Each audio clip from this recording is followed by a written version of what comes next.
तो आईपीएल हो रहा है 17 तारीख से स्टार्ट, लेकिन उससे पहले ना बहुत चीज़ें बहुत सारी टीमों के लिए डिसएडवांटेज लेके आई है। लेकिन बीसीसीआई ने एक रूल में चेंज लाया है इस बार आईपीएल में कि आप बहुत चीज़ें चेंज कर सकते हैं, क्योंकि रिप्लेसमेंट की बारी आ रही है। क्योंकि बहुत सारी टीमें हैं, जैसे कि सबसे ज़्यादा नुकसान आरसीबी को है। 4 खिलाड़ियों पे ये है कि वो आएंगे कि नहीं आएंगे या प्ले ऑफ में रहेंगे कि नहीं रहेंगे, क्योंकि उनके मैचेस जो होते हैं ना, देखो पहले था फाइनल जल्दी हो जाएगा, अब फाइनल थोड़ा डिले हो गया है।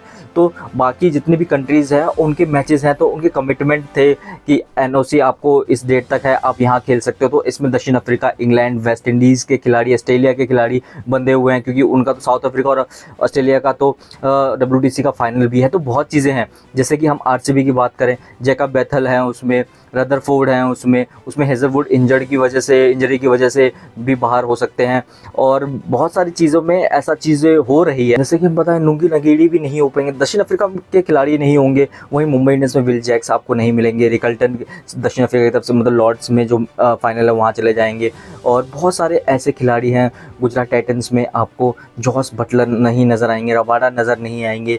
तो बहुत चीज़ों में ना बहुत सारी टीमों को डिसएडवांटेज मिली है, और ख़ास करके आरसीबी के लिए, क्योंकि आरसीबी के लिए ना रदरफोर्ड, क्योंकि इंग्लैंड और वेस्ट इंडीज़ की T20 सीरीज़ है, और ये जितने भी खिलाड़ियों के नाम मैं ले रहा हूँ ना, सब उस जैसे जैकब बेथल है, सब उस टीम में मौजूद हैं। तो बहुत चीज़ों के बारे में हो रही है। लेकिन एक जो रिप्लेसमेंट का जो रूल था ना पहले आईपीएल में, कि आप रिप्लेसमेंट 12 मैचेस से पहले आप रिप्लेसमेंट ले सकते हो अपने इंजर्ड खिलाड़ी, और दोनों ही खिलाड़ी आपके स्क्वाड में रहेंगे आगे वाले सीज़न में भी। जैसे कि ऋतुराज गायकवाड़ के लिए मात्रे आए थे, तो दोनों अब रह सकते हैं आपके चेन्नई सुपर किंग्स में। लेकिन अब ये नया जो रूल आया है ना, कि आप रिप्लेसमेंट 12 मैचेस के बाद प्लेऑफ में भी जाने के बाद रिप्लेसमेंट ले सकते हो अपने खिलाड़ियों का। लेकिन उसमें यह है कि सिर्फ इसी सीज़न के लिए, आगे वो फॉरवर्ड नहीं होंगे खिलाड़ी, वो आपकी टीम का हिस्सा नहीं होंगे। तो बहुत सारे बदलाव करने की ज़रूरत थी, क्योंकि आपको तो पता ही है ना कि इंडिया पाकिस्तान के बीच जो वॉर का सिचुएशन थी, उसके बाद से पोस्टपोन कर दिया गया था आईपीएल कुछ दिनों के लिए।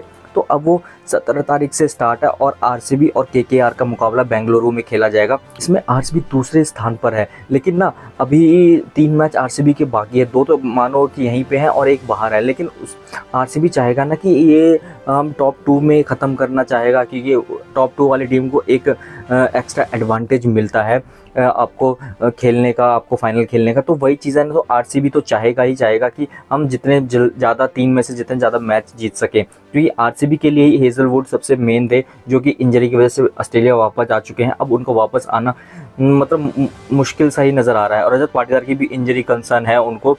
और रदरफोर्ड अगर प्ले ऑफ में नहीं होंगे तो फिर इसमें एक और जैकब बेथल नहीं होंगे, तो फिर फिल सॉल्ट आ सकता है। तो बहुत चीज़ें हैं, लेकिन ना देखने वाली बात होगी कि अब कौन कौन सी टीमों के पास उनके जो मेन खिलाड़ी आएंगे। जो दिल्ली कैपिटल्स के लिए मिचेल स्टार्क नहीं अवेलेबल होंगे, स्टब्स नहीं होंगे शायद अवेलेबल, अगर प्ले ऑफ में क्वालिफाई कर जाएगी दिल्ली कैपिटल्स, क्योंकि स्टब्स को भी अब साउथ अफ्रीका की वो नेशनल टीम में है, टेस्ट टीम में, जो कि फाइनल खेलेगी। तो बहुत चीज़ें हैं अब बहुत सारी टीमों के बीच, क्योंकि जो ये डेट एक्सटेंड हुई है ना फाइनल की, उसमें से बहुत सारे खिलाड़ियों को परेशानी हुई है, क्योंकि बोर्ड्स उनको परमिशन नहीं देगी, क्योंकि उनके मैचेस ऑलरेडी फिक्स थे। देखते हैं कि कौन से खिलाड़ी आएंगे, इससे क्या फ़र्क पड़ता है, किस टीम को कितना फ़र्क पड़ता है। लेकिन जो 17 तारीख से स्टार्ट होने वाला है ना मुकाबला, वो बढ़िया होने वाला है, बहुत मज़ा आने वाला है आपको, जो आरसीबी के और केकेआर का मुकाबला है। तो देखते हैं क्या होता है। दोस्तों आपकी क्या राय इस बारे में कमेंट करके बताएं। वीडियो को लाइक, शेयर और चैनल को हमारे सब्सक्राइब जरूर कर दें।